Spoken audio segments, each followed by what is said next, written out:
In the last few weeks, I brought you news reports and opinions about the 90-day rule and efforts to help British expats stay longer. As usual, when I use the word expat in a title or in a video, I get a flood of responses saying, "You're not expats, you're immigrants," even though I've already made a video called Expat or Immigrant, You're All Immigrants. And some of you only read the title of the video before launching into your scathing criticism of what you think I mean. So in this video, I'm going to not only answer the expat versus immigrant question, I'm going to tell you about how you're being manipulated, who by, and why. What? Stick around and you'll find out. You're very welcome to YouTooSpain. Let's dance!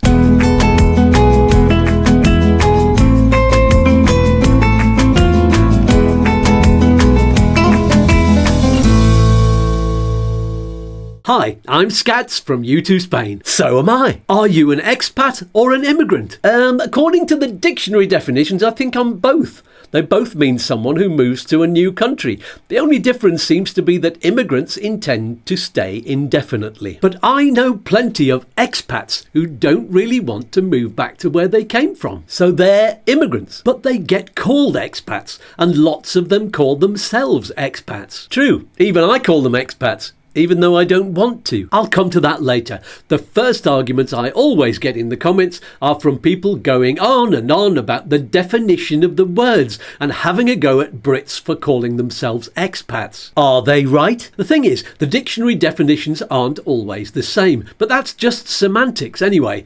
There's a lot more to these words than the dictionary definition. That's rubbish. A word means what it means. You can't change the definition. I think you can. Online dictionaries are being amended all the time as the language develops. Also, words don't just have definitions. They get baggage added to them, depending on who uses them and how and why and what other words and pictures are put next to them. Eh? How does that work? Well, just try searching for expats in Google and compare it to the results you get when you search for immigrants.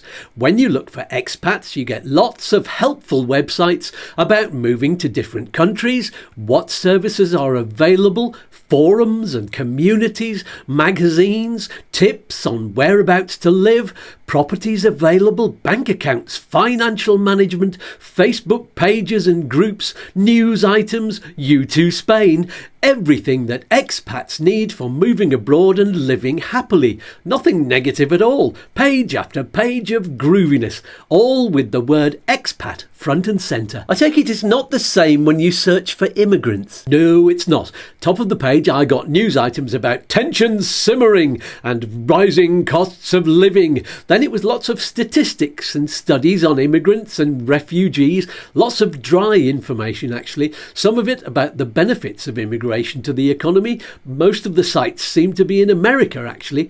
Maybe because that's built on an immigrant population and they use the word more. Doesn't sound quite as appealing as the expat search. No, but that's not all, because if you look at the way immigrants are portrayed in the news, it's an even more different picture. Here's the trending immigration news in one UK tabloid.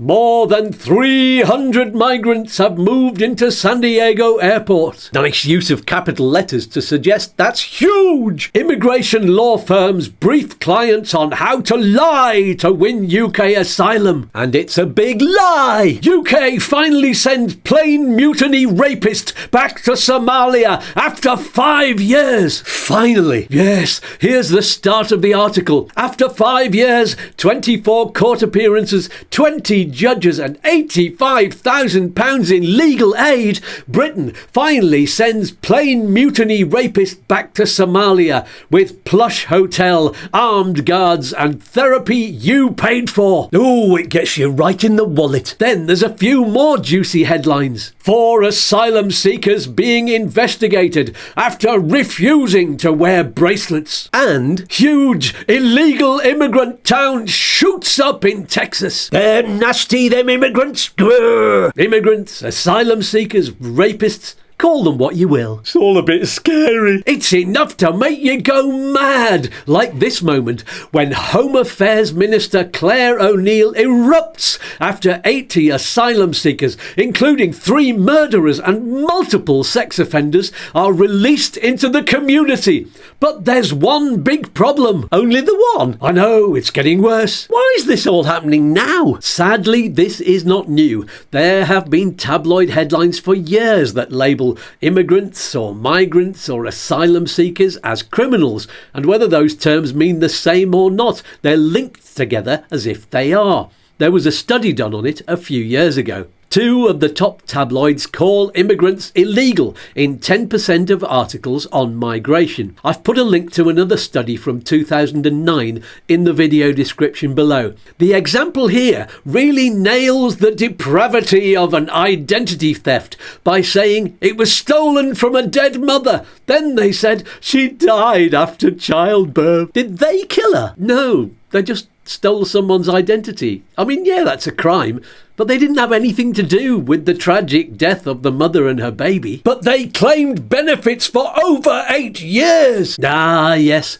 the scourge of illegal immigrants getting free handouts, social housing, ferried around in stretched limos, taking our jobs and causing chaos. They cost us £17 billion a year, you know. And it looks like Tom Hanks has got something to do with it. Send him to Rwanda. Now you're getting the hang of it. The more you read this stuff, the more it gets into your head. Show me more! I want to erupt! Well, all right then, as long as you clean up afterwards.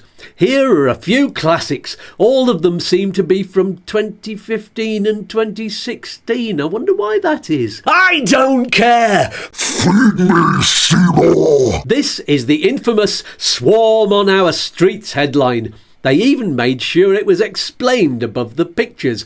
Cameron is attacked for likening migrants to insects. Oh, that's a bit 1930s Germany. Well spotted. And it's definitely not the only time it's happened since. Here's more from the scaremongering tabloids. Migrants spark housing crisis. So it's their fault the house prices have gone up, not the government's for selling off council houses and not replacing them, or the landlords for increasing the rent, or the banks for the mortgage catastrophe. How immigrants milk the system. Yeah, like no Brits have ever done that. We've made legends out of tax dodgers, highwaymen and smugglers for centuries. 311 languages spoken in our schools. Yeah, but everybody's taught English. Fury over Britain's 2 million illegal immigrants. Look at the Pew Research Center study in the video description. It's very unlikely to be anywhere near 2 million, and there are several factors that even raise questions as to the accuracy of lower figures, which suggest somewhere between 800,000 and 1.2 million. Every 4 minutes, a migrant is arrested in Britain. Again, check out the University of Manchester article below called "The Faily Express: Media Discourse on Migrants." Cover up over migrants sneaking into the UK. Sneaky, sneaky, thievy. Migrants milking Britain's benefits. Oh, the alliteration. Migrants blamed for surge in crime. Eek! And all of these. And here's the money shot. Brexit will give us back our borders. Because, of course, it's all the EU's fault. Thank goodness for Brexit. Yes, problem solved. Here's the latest from the Express. Record net migration spurs urgent call to address housing crisis in the UK. Let's have a graph to show the figures, shall we? Looks like taking back our borders went really well. The thing is, the vast majority of immigrants on that graph aren't illegal. They're students from abroad and legal residents with visas, working in sectors like healthcare where they're needed. They've been the biggest increase in recent years. What about the illegal criminal ones? Well, for a start, most of them are only in trouble because they're what's called undocumented. That's what the research article was detailing. A lot of them arrived legally, or were born here, or couldn't pay the really high immigration fees, or got bad legal advice. It's not just people arriving in boats everywhere, and even those people have mostly been ripped off by criminal gangs. They're victims of scams. But illegal! Criminal! Immigrants! And now their headlines and politicians have got you and lots of people believing it too. So there is no immigration crisis. Oh, there's definitely a problem, but it's the way the words immigrant and criminal are glued to the coverage that's the real crisis. Ah, yes. We got sidetracked there with all the fear. We did, because it's exciting. It sells papers or subscriptions or advertising or whatever. There's so much commercial competition in the media these days, and fewer reporters, lower circulation, more time pressure to produce more news. It's a fight to get noticed. So the more sensational the language, the more people read it. The stories become narrower and more similar. And there's pressure from advertisers and stakeholders to sell the excitement. And immigrant is the word that does it best. Surrounded by the language of fear, yes. It's an old story. You take a group of people, dehumanize them, throw enough language poo at them until some of it sticks, then sprinkle them with foreigner dust while building up your country's walls and the greatness of its real hard-working people so you can make your nation great again. It seems to be getting very popular. That's populism for you. Back in the day, we protesters had a simple goal. We were all the lefty hippies fighting against the man, the corporate machine, the dishonest politicians. But now, the clever politicians on the far right are using the same language to convince enough of the population that they're the ones fighting the corrupt communist intellectual left. They're on the side of the working man now, and they're different. And they're here to clean the swamp, to get rid of the real enemy. The migrants, the insects, the strangers at the gate, the criminals taking our jobs and raping our women. I'm quite glad we left the UK. Sadly, there are people like that springing up everywhere. It's very worrying. It used to be the hippies that were good at conspiracy theories too. But the right have made that their own and turned it inside out.